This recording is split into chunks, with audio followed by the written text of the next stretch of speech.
After nuclear talks with Iran break down, Israel launches Operation Rising Lion, striking Iranian nuclear facilities and key military sites. We will not let the world's most dangerous regime get the world's most dangerous weapons. I'm Daily Wire Executive Editor John Bickley with Georgia Howe. It's Friday, June 13th, and this is Morning Wire.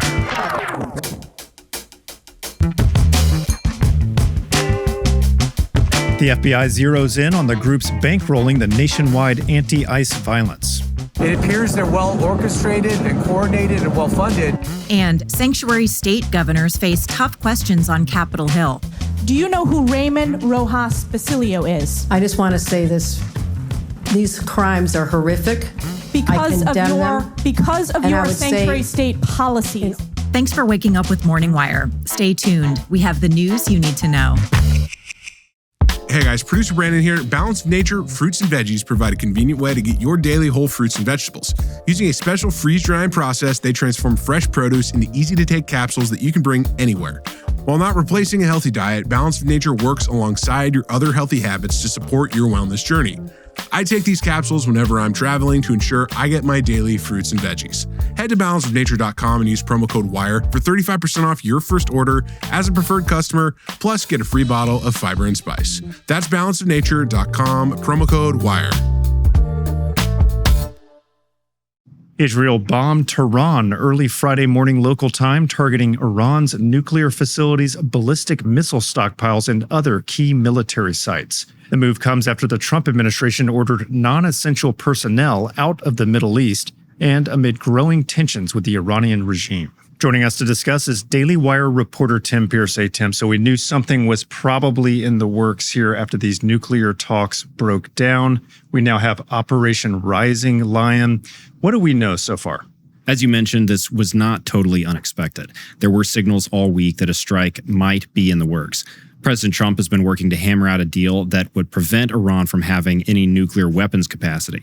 But his 60-day deadline for Iran to agree to a deal lapsed, and talks really broke down over the last week. So Israel felt that their hand was forced.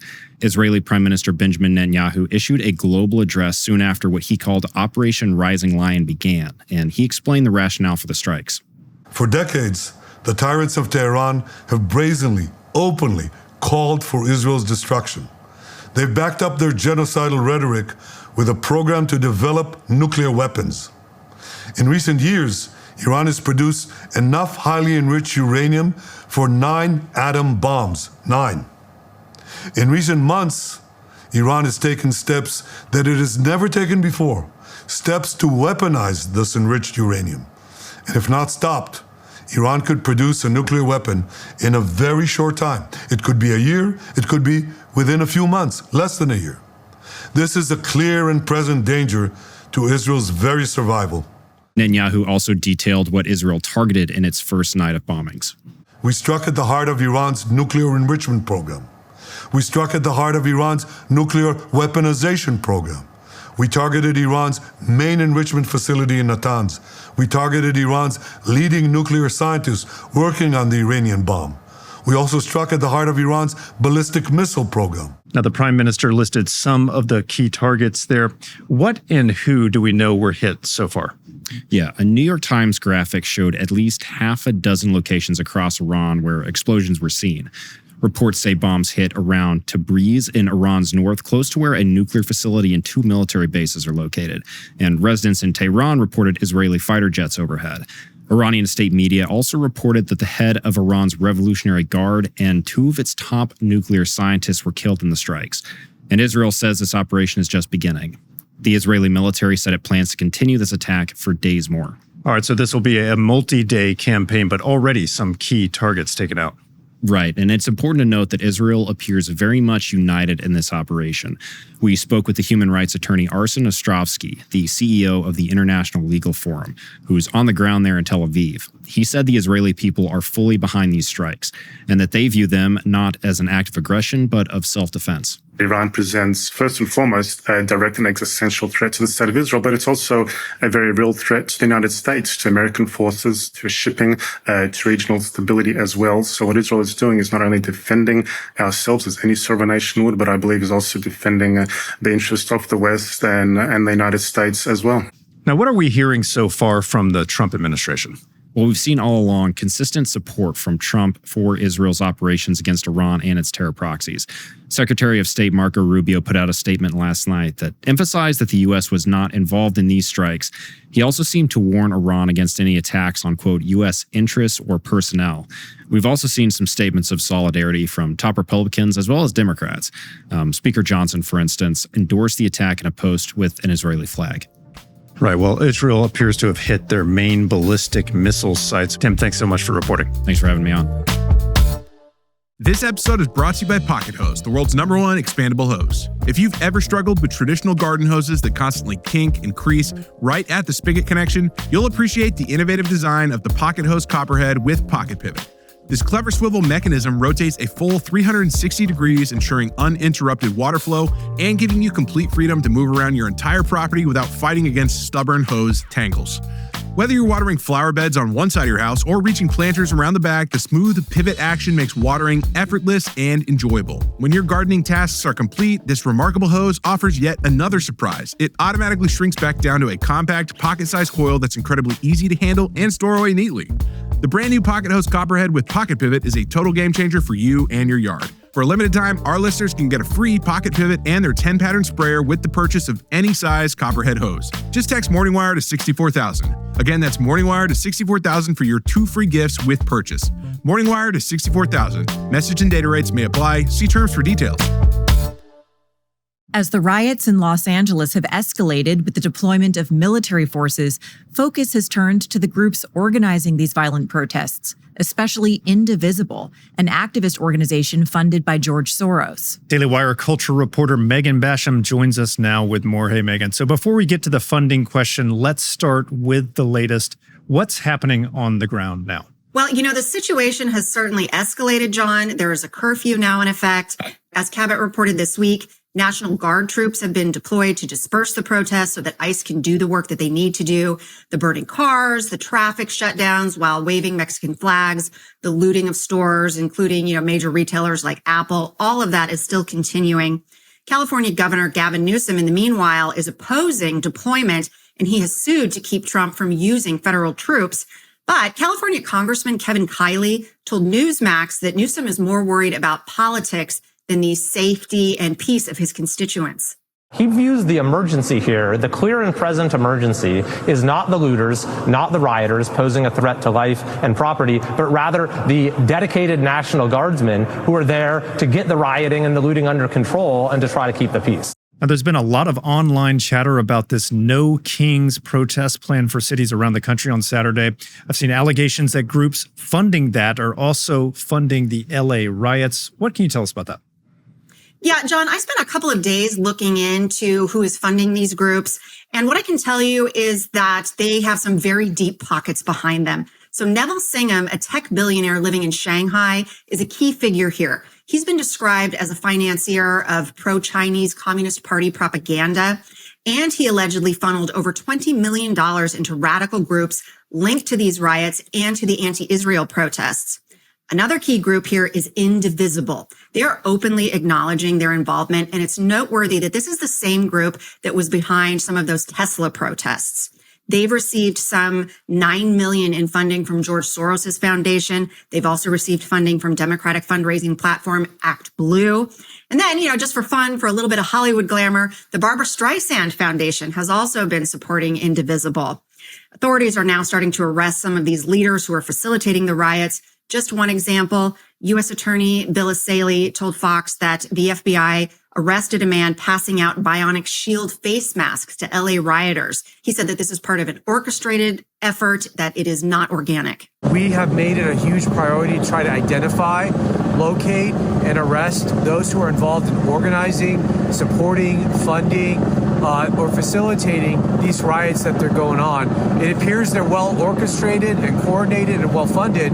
Right, we had Mark Hemingway on yesterday, and he talked about that very thing. Now, how about the upcoming No Kings protests? What do we know so far? Yes, there's going to be roughly 1,800 of those protests all across the country, John, in some 1,500 cities this Saturday. It's funded by many of the same organizations, except for this time you can throw a Walmart heiress into the mix. So Christy Walton, who married into the family, paid for a full-page ad in national newspapers calling for the public to mobilize against ICE agents. Now, that has sparked demand for Walmart boycotts, but Walmart is trying to distance themselves from this. A Walmart spokesperson issued a statement saying the advertisements from Christy Walton are in no way connected to or endorsed by Walmart. The big picture, though, troops are standing by for deployment in several states as the protests spread, and the governors of South Carolina, Utah, and Texas are warning protesters that they are prepared to make mass arrests if necessary. Yeah, I'm sure that there's lots of concern in these cities that these protests will devolve into the violence and mayhem we're seeing in Los Angeles. Praying that doesn't happen. Megan, thanks so much for reporting. Yep, thanks, John. Democrat governors tried to defend their sanctuary policies before Congress yesterday. Republicans grilled governors on their handling of criminal illegal migrants in a fiery hearing. Daily Wire investigative reporter Mairead Elordi is here with the details. So Mairead, tell us about this hearing. Hi, Georgia. Yes, so this was an extremely heated congressional hearing. 3 Democratic governors, Kathy Hochul of New York, J.B. Pritzker of Illinois, and Tim Walz of Minnesota, who was Kamala Harris's running mate, they appeared together before the House Oversight Committee on Thursday to testify about their state's sanctuary policies. And of course, this hearing played out as Los Angeles and other cities struggled to get riots protesting ICE enforcement under control. At one point during the hearing, New York Congresswoman Elise Stefanik read off a list of horrific crimes committed by illegal migrants to Kathy Hochul, who struggled to respond. Well, this is an illegal migrant in New York because of your sanctuary state policies. Do you know what crime he committed? I'm not familiar at this moment. I bet you're going to be familiar when I remind you. He found a sleeping woman on the subway, lit her on fire, and burned her alive. This is in Kathy Hochul's New York. And as I'm sure you are aware, and I'll remind you, that ICE issued an order to detain this violent criminal, but that was rejected by New York officials due to sanctuary state laws. They are walking on the streets because of your policies and your executive order that you signed 3 times. I appreciate Rather than going after the viral moment, I suggest you look at the facts. I'm standing up for New Yorkers. So a swipe there at the end from Hochul. How did the questions for the other 2 governors go? About the same, really. At another point, Congressman Andy Biggs tried to get Governor Tim Walz to answer whether he agreed with his own Minnesota Attorney General, who said it was not lawful for counties to hold illegal migrants in custody for ICE, even with an immigration warrant. That's his statement. It's not yours. I just want to know if you agree with him. Yeah. Well, I know you know this, Congressman, that all 87 Minnesota counties follow federal law. I don't know that. I just want to know. I don't know that. Why would I know that? I'm just going by your Attorney General. I haven't. He says not to do it. Do you agree with the Attorney General? That's all I'm asking. The Attorney General is elected independently in Minnesota. Nothing in his opinion allows it in Minnesota. So are you telling me you disagree with him? Could I have 20 seconds just to say? I just want you to answer the question. You're not answering the question. Then Illinois Governor Pritzker balked at answering whether he thinks a certain Guatemalan man had a right to be in the country illegally, who was arrested on suspicion of killing 2 women ages 20 and 21 by crashing into them at a traffic light while driving drunk. That migrant is also under federal indictment for having a fraudulent permanent resident card, social security card, and passport. Here's that exchange with Congressman James Comer. I understand, Governor. Should that criminal have been here in the first place? Did he have a right to be in this country illegally? If the person is a criminal of any sort, then they ought to be. So that person had a right to be in the United States. They ought to be given their due process rights, and they ought to be convicted. We spoke to Hannah Davis, policy analyst at the Federation for American Immigration Reform. She said the number of sanctuary districts in the United States has exploded over the last decade. So back in 2018 was when FAIR did its last report, and we found a little over 550. So it's been a few years, but as of May of 2025, we found 1,003 sanctuary jurisdictions across the U.S. And unfortunately, what began as a small movement initially surrounding the concept that non-citizens should be able to report crimes to local law enforcement without fear of deportation has been emboldening radical opposition to the enforcement of federal immigration policy.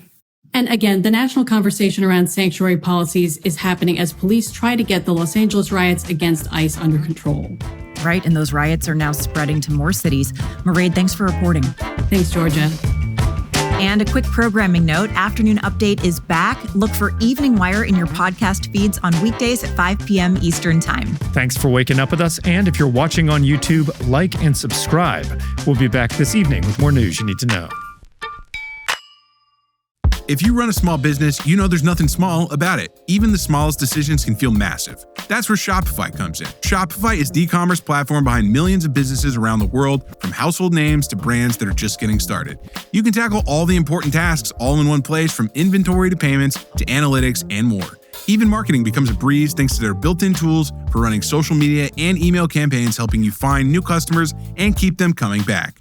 Plus, Shopify's global selling tools have you covered internationally in over 150 countries, and their award-winning point of sale connects your online and offline sales all in the same place.